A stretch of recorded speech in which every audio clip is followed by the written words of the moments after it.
Hi everyone, स्वागत है आप सभी का स्पिरिचुअल थॉट में। कैसे हैं आप सभी लोग। आज की कहानी है सकट चौथ की कहानी। एक शहर में देवरानी और जेठानी रहा करते थे। देवरानी गरीब और जेठानी अमीर थी। देवरानी हमेशा भगवान गणेश का पूजन करती थी और अपने घर का खर्च चलाने के लिए अपनी जेठानी के घर में काम करती थी और शाम को बचा हुआ खाना अपने घर ले जाती थी। देवरानी का पति जंगल में लकड़ियां काटकर बेचा करता था। वह हमेशा बीमार भी रहा करता था।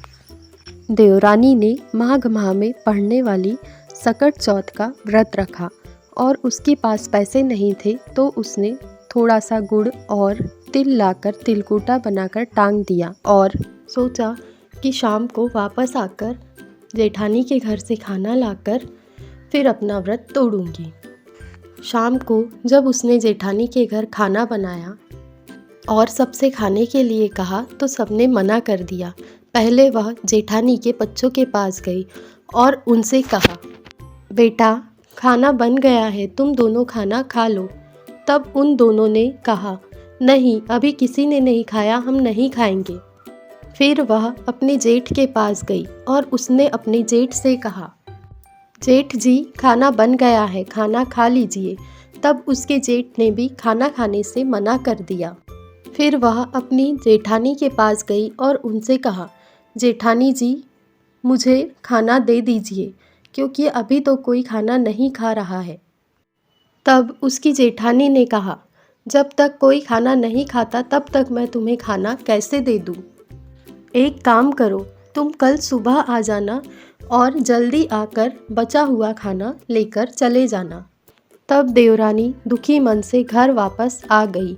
इधर देवरानी के घर पर उसका पति और बच्चे खाने का इंतज़ार कर रहे थे। वे लोग इस आस में थे कि आज तो त्योहार का दिन है, आज उन्हें पकवान आदि खाने मिलेंगे। लेकिन जब देवरानी खाली हाथ वापस लौट आई तो उन्हें बहुत दुख हुआ। जब वह खाली हाथ वापस आई तो देवरानी का पति उस पर बहुत गुस्सा हुआ। उसने कहा, दिन भर वहाँ काम करने के बाद भी तुम खाना नहीं ला सकी। वह बेचारी बहुत दुखी हुई और भगवान गणेश को याद करते हुए बिना व्रत खोले ही सो गई। उस दिन सकट माता उसके सपने में एक बुढ़िया का रूप धारण करके आई और उससे कहा, जाग रही है या सो रही है। तब उसने कहा, कुछ जाग रहे हैं, कुछ सो रहे हैं। तब सकट माता बोली, भूख लगी है, कुछ खाने को दे दे। देवरानी बोली, खाने के लिए तो कुछ नहीं है, रोज जेठानी कुछ ना कुछ दे देती थी, लेकिन आज कुछ भी नहीं है।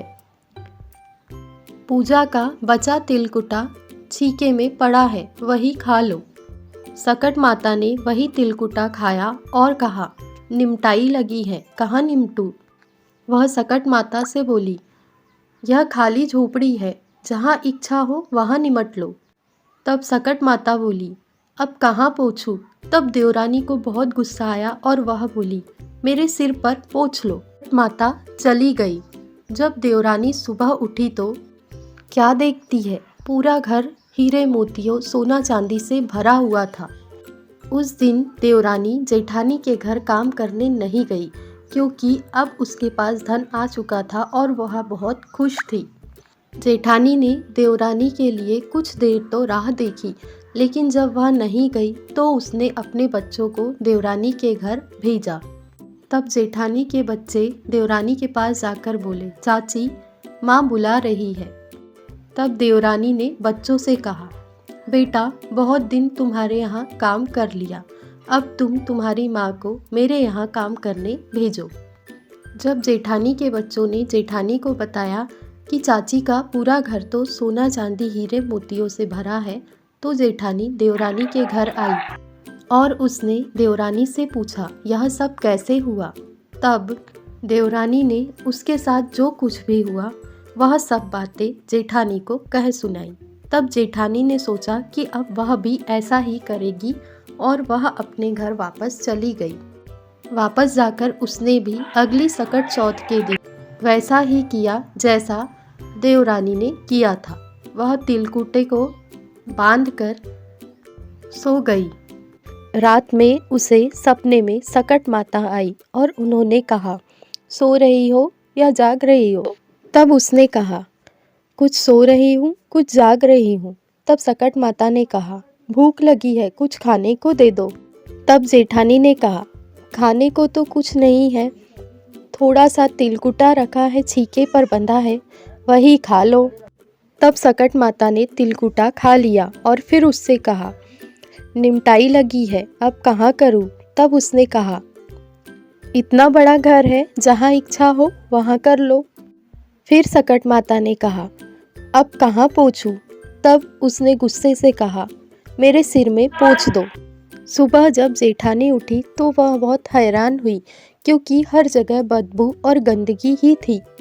जेठानी के पास सब कुछ रहने के बाद भी उसने ऐसा किया था, इसलिए सकट माता ने क्रोध में आकर उसके साथ ऐसा किया, उसे यह दंड दिया। हे सकट माता, जैसे देवरानी की रक्षा की वैसे सभी की करना।